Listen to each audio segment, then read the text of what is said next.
Clifford's Tower, one of York's most loved landmarks and the largest remaining part of York Castle. Now there are plans to add a visitors centre and attend to the internal structure of the landmark. But have enough alterations already happened to Yorkshire's Unluckiest Tower? I'm on a journey to find out why Clifford's Tower is such a hot topic for debate right now.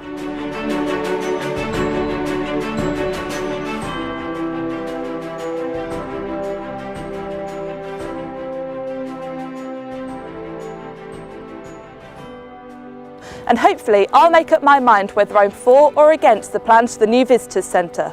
But what makes it so special? In 2015, an archaeological dig took place here to try and uncover more of its history, but also to understand the tower's structural stability. This would determine whether this popular landmark in York has a sturdy enough foundation for a new visitors centre with an added concrete and glass building for a souvenir shop, coffee bar and viewing area. English Heritage have stated that these enhancements will offer the public an experience that does Clifford's Tower justice to its history. But will these alterations distract from the beautiful landmark as it currently stands? Clifford's Tower, supposedly named after George Clifford, who was famously murdered on site, holds a lot of unfortunate history. In 1068, William the Conqueror moved northwards to suppress a rebellion against his rule. As he marched along, he built a series of castles on the way, including York Castle, with Clifford's Tower being part of it. This Norman castle saw numerous revolts and attacks in its earliest years, but as the political unsettlement died down in the 1070s, the damage to the earth and timber castle was repaired. However, in March of 1190, it became the centre of a mass suicide and massacre of the Jewish community. Anti-Jewish riots had erupted under the new reign of the Crusader King Richard I in 1189, and a rumour evolved that he had ordered such a traumatic doing. Within the bloody chaos, the wooden tower itself got set on fire and burned down.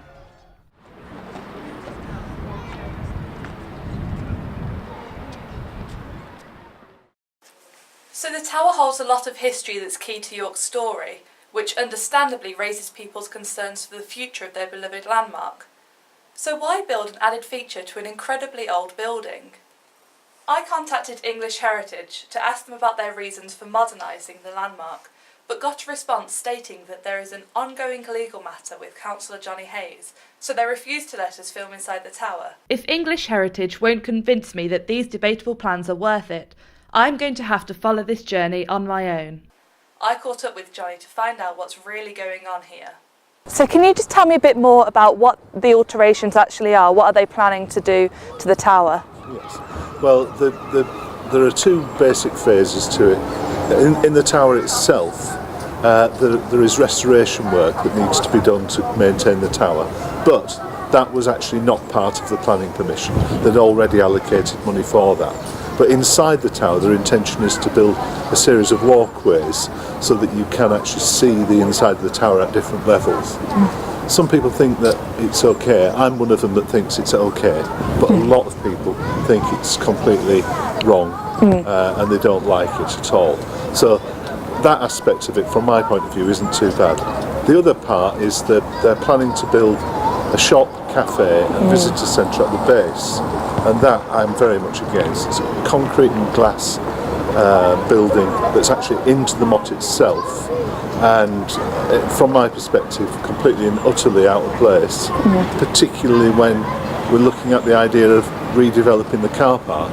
It would seem appropriate for it to be there and not damaging the motte as it stands. So can you tell me a bit more about why English Heritage aren't speaking to me? I mean, they said they have an ongoing legal matter with you. Is that something that's true? That is true. Basically, there's a judicial review into the planning permission that gave English Heritage planning permission to build the visitor centre at the base of the tower. And that is due to go to the High Court in early May. But that's more of a matter about the actual process. But nonetheless, they are quite accurate. That is happening. I think especially as we're right next to York town centre, Yes. I think it does definitely make sense to build up the area around it to make it a more attractive place, even though York is obviously really beautiful already, but we don't want to disrupt that. Well, that car park is very ugly, very much Yeah. out of place. And it was a temporary car park that was put there in 1939. So clearly it's had its day. Yeah, I have noticed that the car park could probably do with a lot of work instead. Do you think that the work that's going to be done will disrupt the tower as it currently stands? Will it change it in the long run? Well, certainly I think that the visitor centre itself will completely alter it as a landmark. I mean, at the moment it's quite symmetrical and it was actually restored to its medieval form. But obviously if you've got a concrete and glass box sticking out of the base, it's going to be a very different look. But clearly the work inside the tower would have been less visible from a perspective of a landmark, but nonetheless the two things have been put in as one application. Yeah. So far on this journey, I feel that I'm leaning towards the side against the changes to the internal structure of Clifford's Tower, although this enhancement could benefit the public's experience in appreciating the landmark for many years to come. This isn't the first time a piece of York's history has been modernised. Jorvik Viking Centre closed over Christmas of 2015 due to flooding, but with the help of York Museum Trust raising more than £1 million, the centre is due to reopen of April this year with a dazzling new ride for goers to fully experience the Viking world. So it appears that some renovation can be beneficial to a place prone to tourists. But Clifford's Tower is a lot older and an actual living remainder of our past. So is it right to change it? I want to learn more about Clifford's Tower's history to truly understand how significant it is to York and its adventurous past. In the middle of the 13th century, King Henry III decided to build the stone tower we see today in order to strengthen York Castle's defences. Over the next few centuries, it would be the victim of vicious gales, flooding, and even another fire. In 1596, a public scandal arose when Yorkman Robert Redhead was found to be selling parts of the tower's stone for lime burning.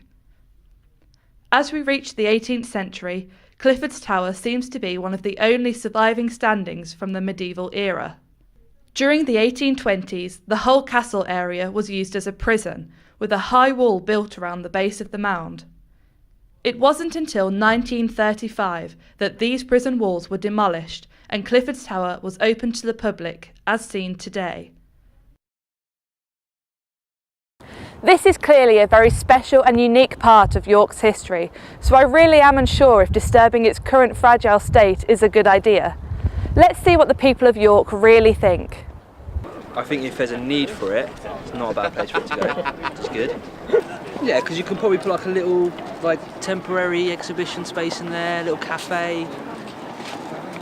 I think the best solution would be not to build it into that, and just build it on the side potentially, and sort the car park out. Okay, so I think it's a bad idea because I'm worried about the structural integrity of Clifford's Tower. I want to keep it the same.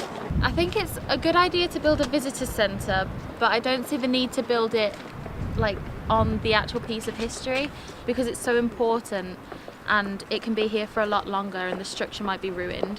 So I think that it should be built next to it but not disrupt the history of York. Oh, I think it's awful. They just spoil the whole site. I'm really against it. Oh, just reading, different things about it. I just think it shouldn't have a visitor centre. There's no need. There's no need. People can see it. They can go up there. I've made up my mind. It would be devastating for Clifford's Tower to be altered and modernised in any way. It's just too old and precious to disrupt, especially as it is one of the only buildings still standing that truly provides us with an idea of how medieval Britain appeared. Surely English Heritage could use their funding to fix the pothole-filled car park next to the tower and also place their plans for a visitor centre there instead of putting it into the mound of the tower. It appears that many people think this would be a much better use of their funding, and I'm not one to disagree. But whatever happens to this iconic and popular landmark, its history will remain to be unique and undoubtedly unlucky.